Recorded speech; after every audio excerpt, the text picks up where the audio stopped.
Hello, we are Team Polaris, and today I'm going to talk to you about our intake. My name is Ayush, and I'm part of Team Polaris 13345, participating in the first Tech Challenge Ultimate Goal Robotics Competition. This year, we are working on a robot which takes rings from a field and shoots them into various goals.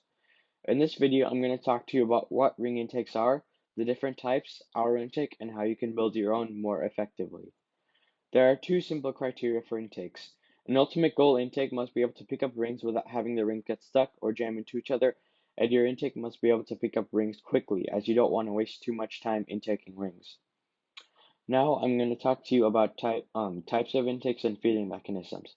There are a variety of feeding mechanisms you can use, but the most effective and widely used design is a compliant wheelbase intake. Now within that category, there are two different types of intakes you can choose from. There is an attached intake and a drop-down intake. An attached intake doesn't move up or down and is fully attached to the robot, hence the name attached intake. There's also a drop-down intake. A drop-down intake drops down before a match and can move dynamically, hence the name drop-down intake.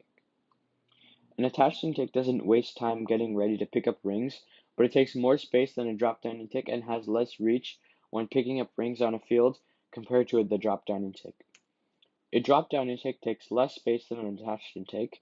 You get extra space to intake the rings when playing, and you have more space in your robot so you can do more with other parts of your robot. However, a drop-down intake takes extra time getting ready for the start of the match and may get stuck and break when trying to intake rings. Now you may be asking, how does a drop-down intake take less space in your robot and have more reach at the same time? Well, a drop-down intake actually drops down and expands before a match, so you have a section outside of your robot and a section inside, creating more reach and using less space. Our team chose a drop-down intake because the pros outweigh the cons and it fitted better with our design. For example, a drop-down intake will provide our team with more reach, giving us a bigger advantage when playing a match. Additionally, this design provides us more space for other parts in our robot, like our launcher platform. The ramp slope is also steeper, creating a faster and more efficient intake. Our intake was made with very simple parts that are all off the shelf. We have 2-inch compliant wheels to pick up rings from hard to reach places, with a polycarbonate shield to prevent jamming when intaking a ring stack. We have a belt with polycarbonate to sandwich the ring to the belt, which has 4 different parts, and each of those belts that are in the parts are 35 millimeters. This increases the pressure of the rings, which guarantees the ring to stay on the belt.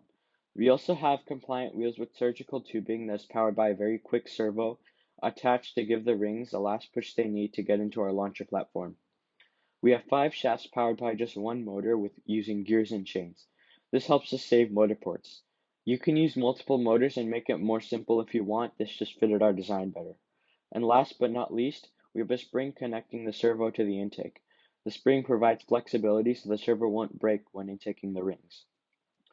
Now I'm going to talk to you about our build design. And on the right is a CAD diagram of our intake with some arrows that correspond to the points on the slide.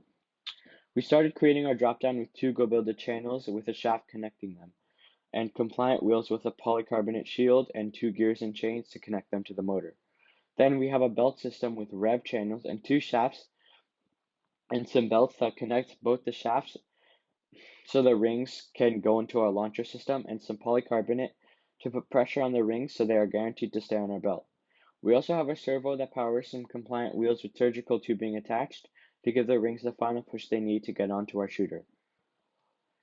We encountered some problems when creating and using our intake.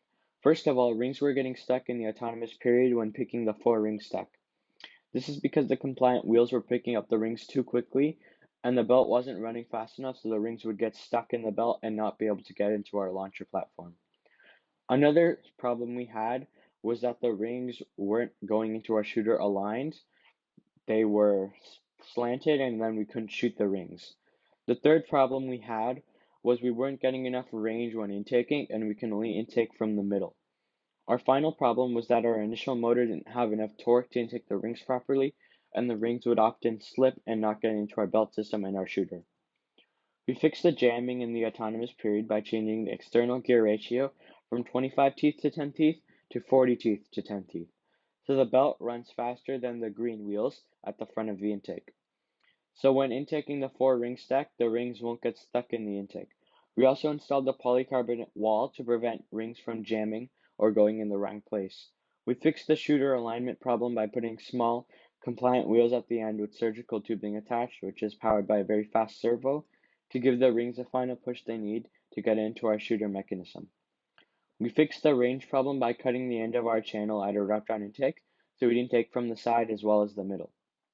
This also helped us fit inside the 18 by 18 by 18 size requirement. And finally, we changed the torque problem by changing the motor to have higher torque. We changed the motor from a 435 RPM motor with 18.7 kg.tm torque to a motor with 312 RPM and 24.3 kg.tm torque. Thanks for watching. Hope you learned something, and now I'm going to sign off with a short video of our intake in action.